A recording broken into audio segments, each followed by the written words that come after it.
We're dipping vegetable into garlic dip. It's called Bagna Cauda. There are so many, as I said, there are so many ways of making this very simple traditional dish.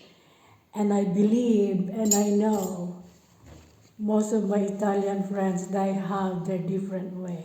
Everybody has their own particular method of making bagna cauda. So I made my own way.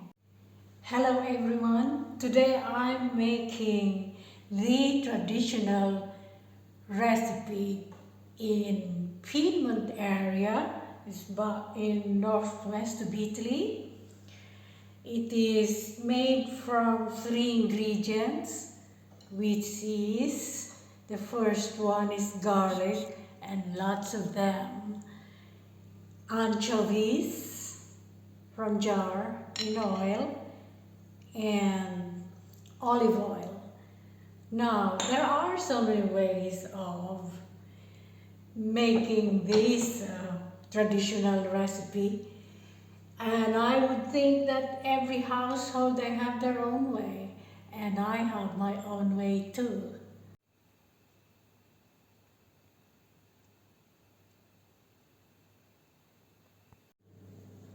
Here's the olive oil, and I'm going to put this in the oven, preheated, very hot, this so that it will only take 10 minutes, so keep an eye on it, make sure it doesn't burn. While the garlic is roasting, I'm preparing this lovely vegetable. Here's the garlic coming from the oven, it's still very hot. And what we do now is put the ingredients, which is anchovies. What we want to do here is to dissolve the garlic and olive oil. I'm dissolving the garlic and anchovies together.